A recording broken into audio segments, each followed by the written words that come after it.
everybody, Bernie Wall here from IELTS Learning Tips, and I have another video for you on IELTS, particularly for those who need IELTS Band 7 and 8.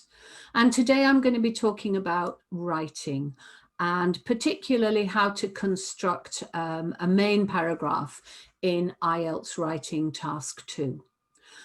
For those of you who don't know me, I'm an IELTS trainer and mentor, coach, and I work with students who need bands 7 and 8 in their exam. And I also work a lot with people who've taken their exam a few times and not got the scores that they want. So writing is probably the most difficult of the 4 parts to get a high band, and it takes time to develop your writing style and to develop your writing to match the band descriptors that IELTS require in order to give you band 7 or 7.5. So I want to look just at paragraph level today, and as ever, I've got some notes here on a slide to help you.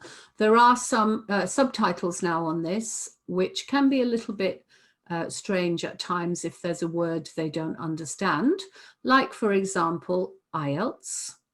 But don't worry. Oh, it's there correctly. It hasn't been before. Okay, so I think basically there are 3 main elements for a main. I'm not talking so much about the introduction. I'm talking about the middle paragraphs, the main body paragraphs. And I think there are really 3 main elements that you need in each of these paragraphs. And I'm pretty sure you've seen this many times on different websites. So, but I want to show you how you can organize things to get these out and to write them coherently. So the first one is you need 1 or 2 appropriate ideas. By that, I mean ideas that fit with the question, that will explain the question and explain your opinion on the question.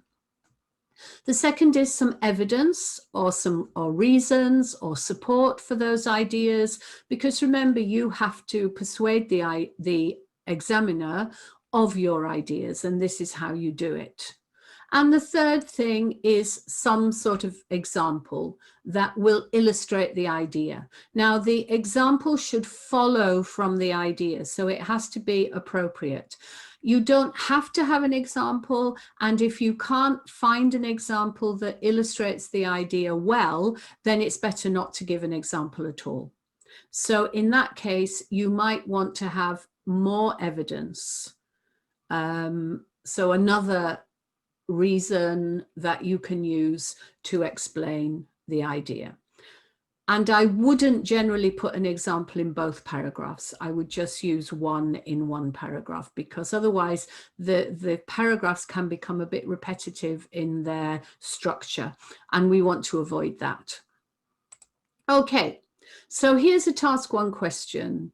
It is an academic question. The general training one generally says agree or disagree without the to what extent part. It's quite a common question. I've seen questions like this. So basically you have to, first of all, agree or disagree or partially agree, disagree with this idea that money spent searching for oil, and it would be better to use that money to develop new sources of power. So that's basically the question in a nutshell. First of all, you decide, do I agree, do I disagree, or do I partially agree or disagree? And then you need to set down some ideas about this. So let's start with the ideas. And you need to brainstorm a few ideas, and then you might have 4 or 5 ideas that you come up with, but then you just choose the strongest, the ones that you can explain the best and the ones that you can give enough reasons for. So here are some, if we agree with the statement, here are some suggestions. So they're natural alternatives, and they're available, and they are plentiful. Okay. It's important to drastically reduce money spent on searching for fossil fuels for the future. So this is the idea that, okay, it's important now, but it's even more important for the future. So there are two main points I've chosen here. The first one is about the fact that there are lots of alternatives which are cheaply, plentiful, and easily available. And secondly, that we need to consider not just our generation, but future generations as well.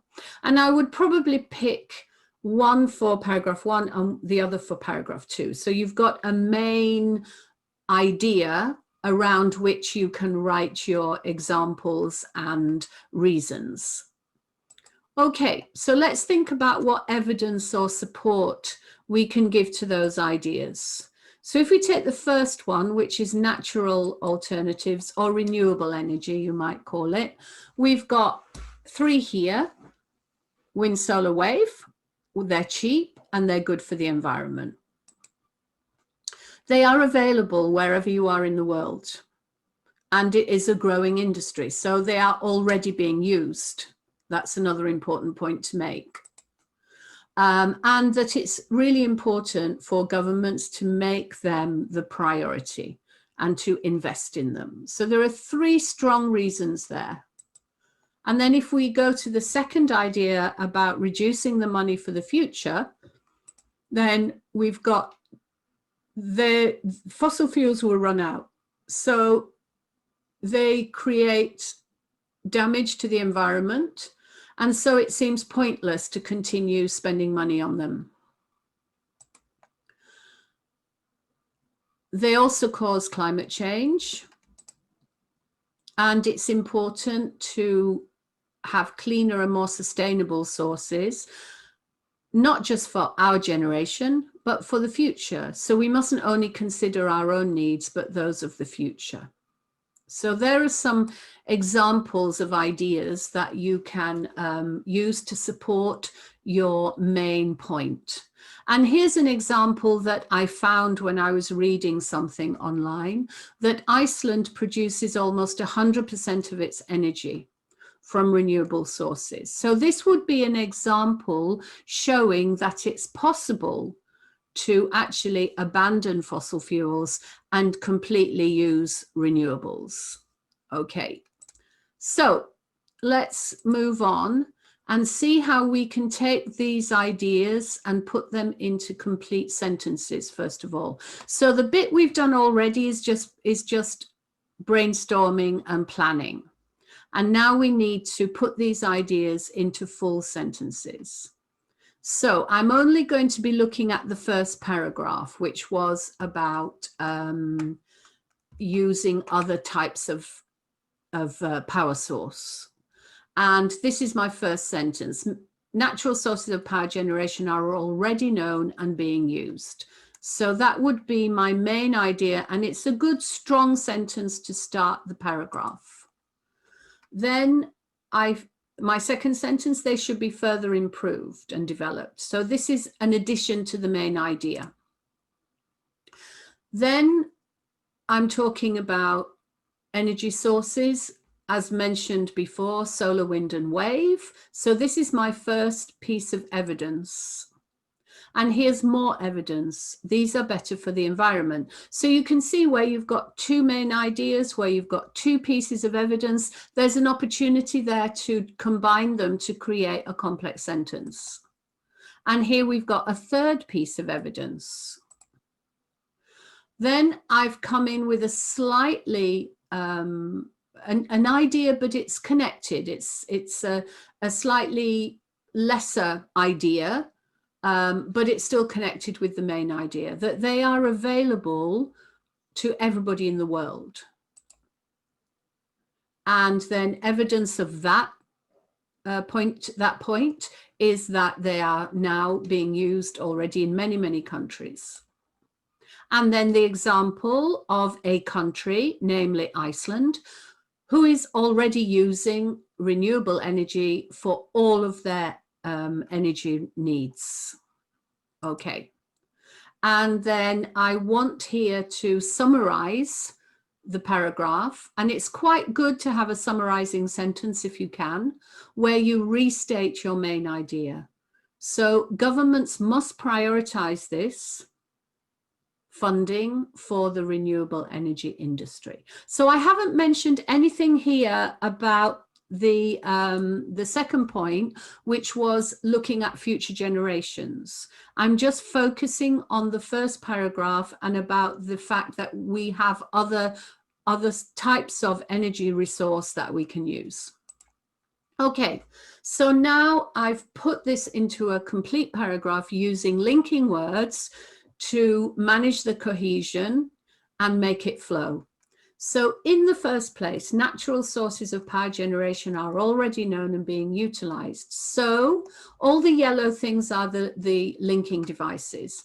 So for that reason, they should be further developed and improved. Furthermore, renewable energy sources such as solar, wind and wave power are not only cheap to exploit, but also better for our environment, making, here's a gerund, them good alternatives to oil. So this sentence then runs for quite a long time, from furthermore to oil. And I've got, not only have I got an initial linking word to join to the previous sentence, I've also got a device such as a kind of example, and then I've got a not only but also device and a gerund to make the complex sentence. Now we're going to add a new piece of information, but it is connected. So in addition, they are available to everyone wherever they live in the world. These is also important here for cohesion because it refers back to the energy resources I mentioned, namely solar, wind and wave, are currently being used in many countries. And now I'm giving an example of one of those countries. Iceland, for example, produces almost 100% of its energy from renewable sources. Okay, so here's my example. It is therefore, so here is a concluding sentence. The linking word means having thought about all these things, therefore. So this is like a summarizing sentence. Imperative that governments across the globe prioritize support and funding for the development of the renewable energy industry. So I hope you can see how those three things, namely a good idea, some good reasons and support and evidence, and finally a very relevant example, can create a really good cohesive paragraph. And that's really all you need to do. Okay, that's all I wanted to say. So thank you for watching this video, and try doing that brainstorming, organizing sentences and then adding linking words so that you can come up with a very good, clear paragraph for your topic. Okay, thank you, and I'll see you on the next video. Bye, everybody.